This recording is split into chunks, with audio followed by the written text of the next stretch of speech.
Every now and again, I do the opposite of what I'm inclined to do. I realize I do it out of fear. Bought an Apple Newton back in the day, for example, precisely because I was certain it would flop.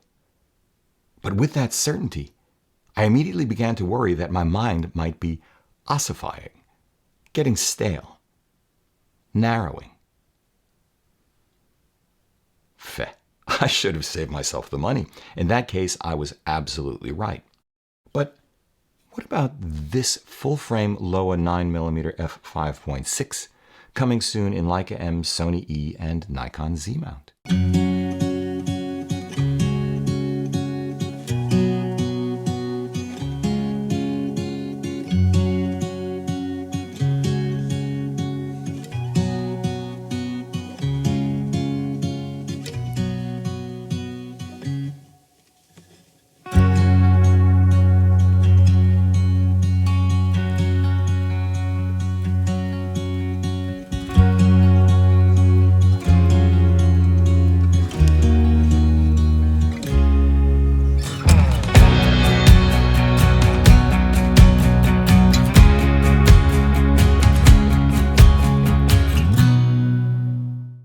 Hey everybody, I'm Hugh Brownstone for 3 Blind Men and an Elephant, and today I want to give you a quick take, well, it's relative for me, on a lens I'd never considered if Phoenix Optics hadn't contacted me about their Laowa 9mm f5.6 W Dreamer manual focus lens, in this instance in M mount.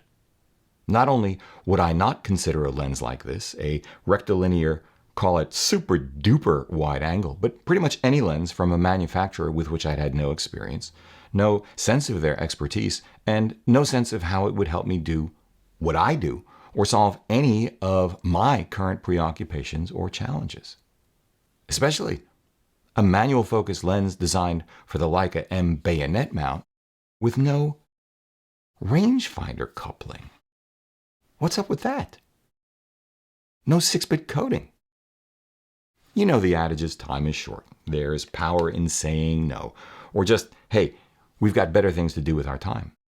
Which, taken together with what I said a moment ago, are precisely why I actually said, sure, I'll give it a try. A package with this particular pre-production sample arrived not long afterward, so let's get into it. I'll start with its physical presentation. Because for me, anyway, gear is rarely just about image. It's also about feel, process, emotion, intent, joy. Those of you who know me know this. Gestalt, really. All of which is prelude to the conclusion that the Laowa is a surprisingly compact, very well constructed, nicely weighted optic with a design vocabulary, actually, lifted straight from Leica. Though it is important to note that this lens is dramatically, if only relatively, larger than, and the operation of the aperture ring is backwards compared to, my Summicron M50. Still, it's tiny, especially for full frame. The front element is too convex to mount a filter or normal lens cap, but it does come with a nicely finished friction mount metal lens cap to protect it. Next, its operation. With a lens this wide and depth of field so inherently deep given the leisurely f5.6 maximum aperture, the absence of rangefinder coupling is moot. Going back to the halcyon days of 35mm rangefinder supremacy, call it 1925 through, say, the mid-60s, most photographers would zone focus anyway. That is, set the aperture midway, somewhere between 5.6 and 11, and then try to gauge the distance to subject so that the subject of the frame would fall within the lens's depth of field. That's the way to go with the Laowa, this particular one, 9mm, period. Don't even bother trying to focus through an EVF. Not that you couldn't, it's just that it would be more difficult than it's worth, slowing everything down in the process. To put this into perspective, legendary 20th century life photographer Alfred Eisenstadt, setting his Leica 3A's 35mm lens to f8, focused somewhere between 6 and 10 feet the day he shot this image, VJ Day, let's just call it 8 feet, was working with a depth of field of 9 feet. I suspect most of us could figure out kind of what 8 feet looks like, give or take the margin of error of 4 or 5 feet either side of that.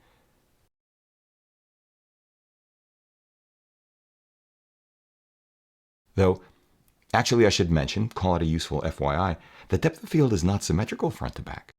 Pcam, a great little app that I use on the iPhone, calculates that everything between the subject and 2.5 feet in front of it will be in focus, while everything behind the subject out to 6.5 feet will be in focus then.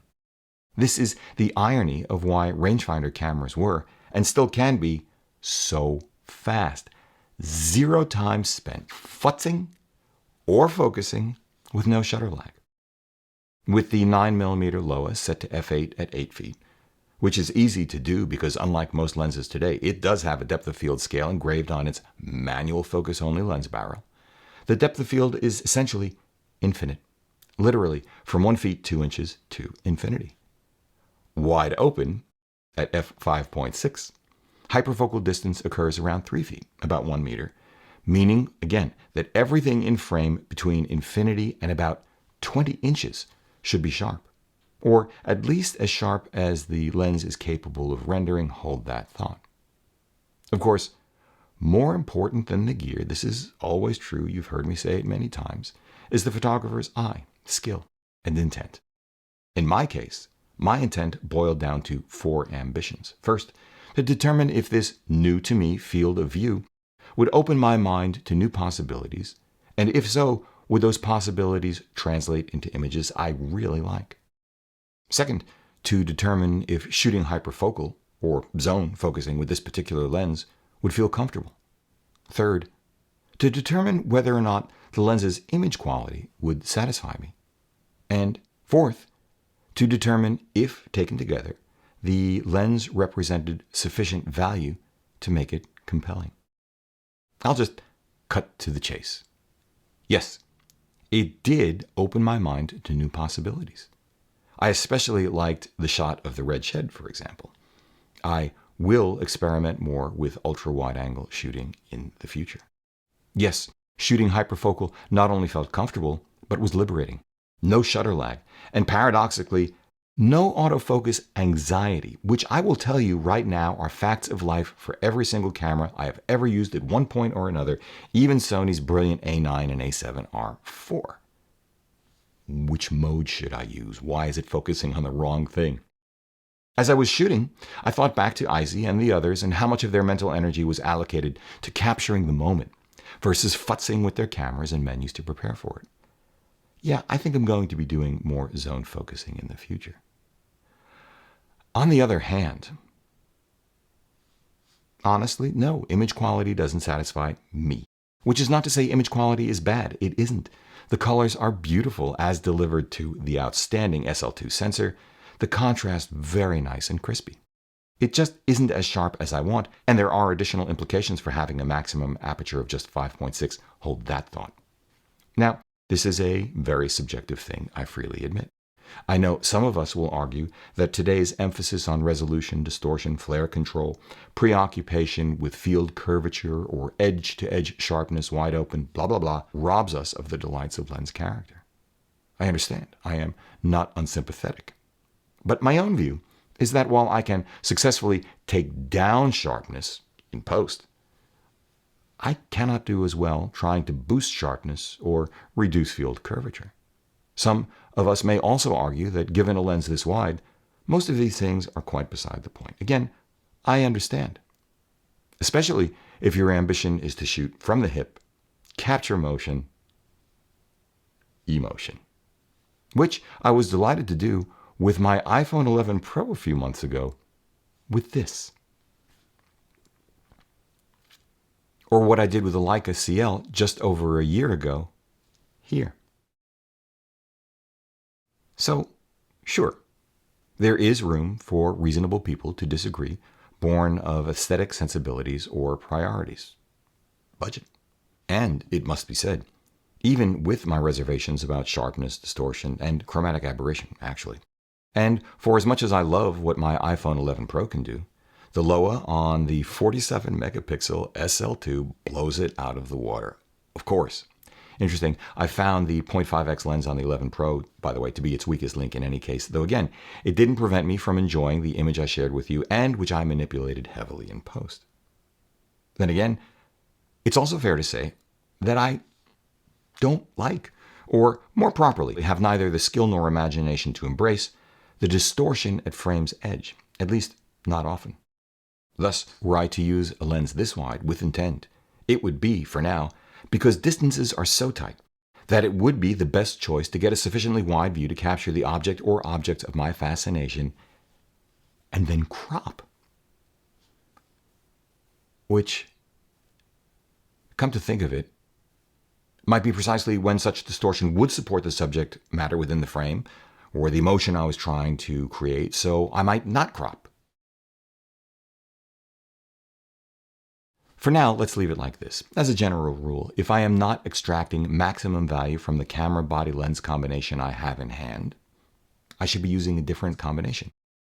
Which brings us to the irony, I know many of you have been thinking about this from the beginning, of testing a relatively inexpensive manual focus M-mount lens on a $6,000 autofocusing 47.3 megapixel L-mount SL2, never mind, say, an $8,000 24 megapixel manual focusing M-mount like the M10P. Yeah, but there are critical reasons why I did so. 1, I don't have an M handy.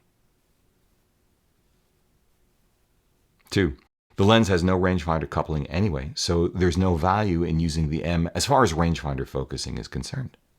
More importantly, 3, the field of view of the lens far exceeds the view of an M's optical finder.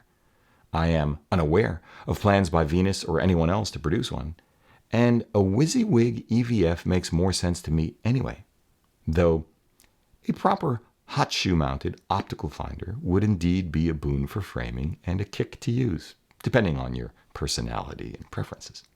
4, this is especially true given that I almost never shoot from the hip, not that I haven't enjoyed the result, as I just showed you. 5, I love using my SL2. And 6, of course, you can extrapolate to whatever camera body you already have.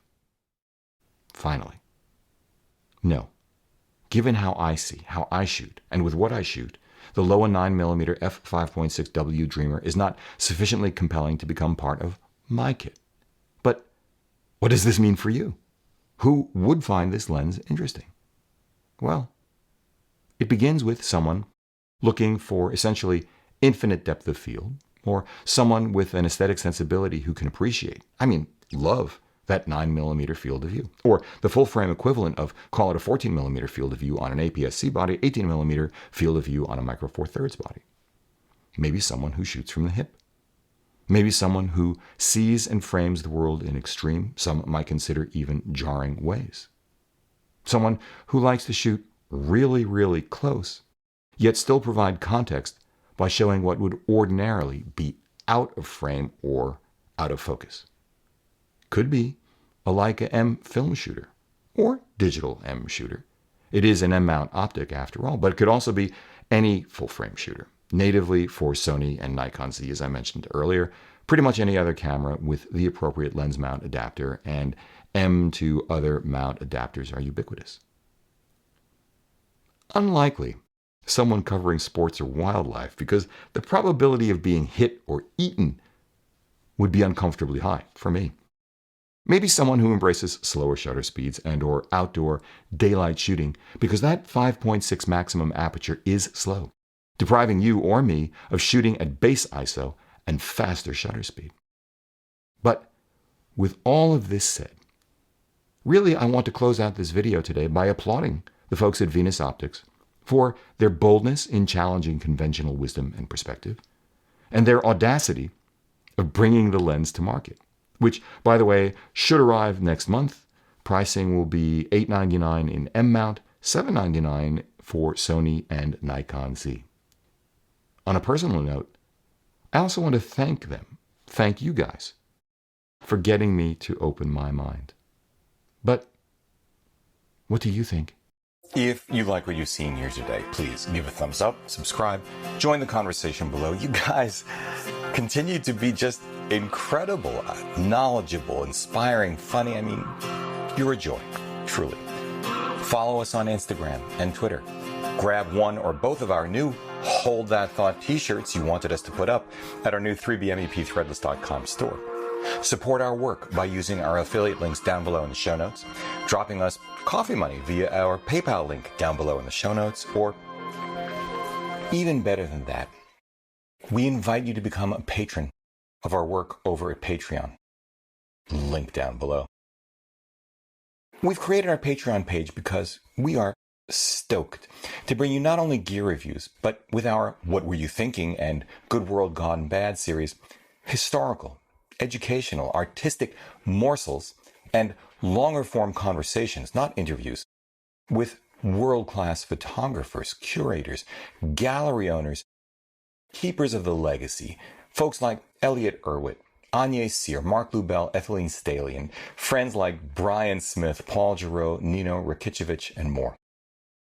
We'd really like you to join us to deliver this kind of content regularly. Your support on Patreon will really help us ramp it up. In which case, as always, we thank you for it.